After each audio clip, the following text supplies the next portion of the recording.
Assalamualaikum warahmatullahi wabarakatuh. Saya akan memaparkan pelaksanaan protokol kesehatan di 10 puskesmas di wilayah Cimahi.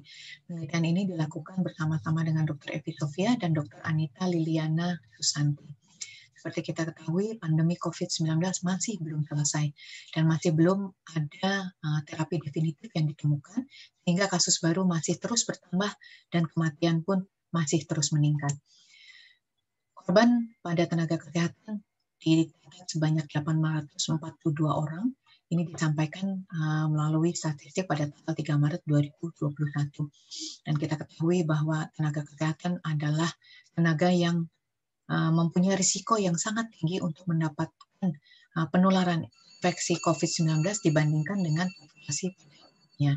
Sehingga Kementerian Kesehatan telah membuat panduan untuk mengelompokkan risiko, kemudian bagaimana cara bekerja di saat pandemi COVID-19 dan bagaimana bekerja sama dengan dinas terkait dalam penanganan COVID-19 ini. Pelayanan kesehatan mempunyai 4 kelompok risiko. Yang pertama adalah kelompok yang rendah, di mana tenaga kesehatan tidak bekerja secara langsung berhadapan dengan pasien. Risiko yang sedang, di mana pekerja kesehatan, tenaga kesehatan memberikan pelayanan kesehatan tanpa mengetahui status pasien tersebut, apakah terkonfirmasi positif atau tidak. Sementara kelompok yang tinggi dan kelompok yang sangat tinggi memberikan pelayanan kepada pasien yang memang sudah terkonfirmasi COVID-19. Hanya pada yang sangat tinggi melakukan tindakan-tindakan yang menimbulkan aerosol. Ada 3 zona di fasilitas pelayanan kesehatan yang harus kita perhatikan, yaitu zona infeksi, zona non-infeksi, dan zona campuran. Pengendalian pajanan virus SARS-CoV-2 ini dilakukan melalui 5 langkah atau kita kenal dengan hierarchy of controls. Langkah pertama adalah eliminasi, yaitu kita meniadakan pajanan virus tersebut dengan melakukan cuci tangan secara benar dan sesering mungkin, melakukan tindakan-tindakan desinfektan, dan melakukan pembatasan akses. Substitusi tidak dapat kita lakukan karena kita tidak dapat memindahkan pajanan virus tersebut, tetapi kita melakukan rekayasa teknik dengan mengatur ventilasi, memasang screen barrier pada waktu melakukan pelayanan kesehatan, dan melakukan modifikasi ruangan. Kontrol administrasi dilakukan pertama kali dengan men-screening pasien yang datang di area triase. Tetapi kita juga melakukan screening pada pekerja dan mengatur jam kerja tenaga kesehatan, mengatur rotasi kerjanya, dan memodifikasi prosedur pekerjaan supaya bisa melakukan sesuai dengan protokol kesehatan yang harus dilakukan. Tidak lupa kita juga melakukan deteksi dini kepada tenaga kesehatan, memperhatikan kesehatan dengan mencukupi gizi dan suplemen yang diperlukan oleh tenaga kesehatan.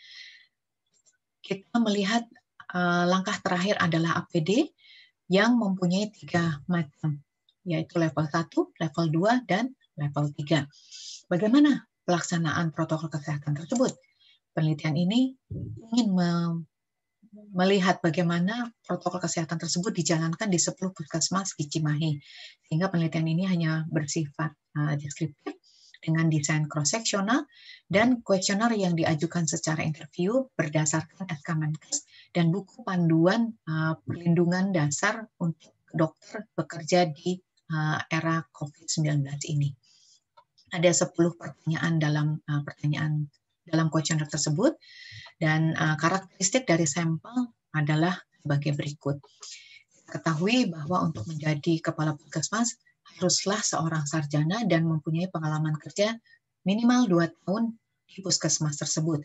Seluruh kepala puskesmas di penelitian ini sudah memenuhi kriteria tersebut, bahkan 2 orang kepala puskesmas mempunyai gelar magister. Bekerja kurang dari 5 tahun dan disimpulkan sudah mempunyai pengalaman untuk menghadapi wabah, endemi maupun kondisi pandemi pada saat seperti ini. Kunjungan pasien yang positif COVID-19 sebanyak lebih dari 100 orang per bulan menunjukkan bahwa tenaga kesehatan di puskesmas perlu untuk diperhatikan bagaimana cara melakukan protokol kesehatan untuk mengurangi risiko penularan dari pasien yang datang. Hasilnya adalah seperti ini, kita lihat satu persatu. Kementerian Kesehatan sudah memberikan gambaran untuk melakukan layout atau modifikasi pengaturan ruangan di puskesmas. Namun hanya 70% puskesmas yang mempunyai area triase. 100% puskesmas melakukan pemeriksaan temperatur. Jadi seluruh pengunjung dilakukan pemeriksaan suhu sebelum masuk.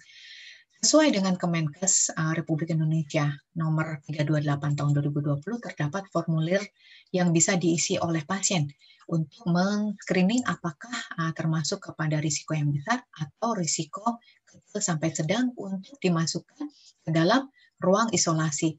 Sayangnya ini hanya dimiliki oleh 10% dari puskesmas tersebut. Ini juga sesuai dengan panduan dari Kemenkes yang menunjukkan bahwa investigasi kasus dilakukan di ruang isolasi. Deteksi dini juga dilakukan bukan hanya pada pasien, tetapi juga pada tenaga kesehatan. Di sini ada formulirnya, bisa menggunakan formulir ini atau menggunakan formulir Early Warning Score COVID-19 yang seperti ini. Pemisahan pasien yang mempunyai infeksi saluran pernapasan atas hanya dilakukan oleh 50% dari puskesmas. Dan APD, seperti kita tahu, ada 3 level, ternyata dilakukan oleh seluruh puskesmas. Jadi mereka sudah melakukan APD, penggunaan APD sesuai dengan peraturan. Namun pengawasan hanya dilakukan oleh 8 dari puskesmas tersebut karena pengaturan pengawasan bukan hanya melihat apakah sudah sesuai APD itu di tempat kerja sesuai dengan kelompok risiko yang tadi, tetapi juga bagaimana cara menggunakan dan cara melepaskan APD tersebut. Ruang ganti hanya dimiliki oleh 50% puskesmas dan hanya satu saja yang tidak memiliki cara prosedur APD bekas pakai. 100% puskesmas mempunyai sistem rujukan yang baik untuk pasien-pasien yang terkonfirmasi COVID-19. Sehingga kesimpulannya, protokol kesehatan masih belum dilakukan secara optimal di puskesmas Cimahi sebanyak 10 puskesmas tadi yang mengikuti penelitian ini dan disarankan untuk segera mungkin melakukan protokol kesehatan sesuai dengan panduan yang telah ada. Ini adalah pesan terakhir untuk tetap menjaga 5M agar kita terhindar dari infeksi COVID-19. Demikian pemaparan saya. Assalamualaikum warahmatullahi wabarakatuh.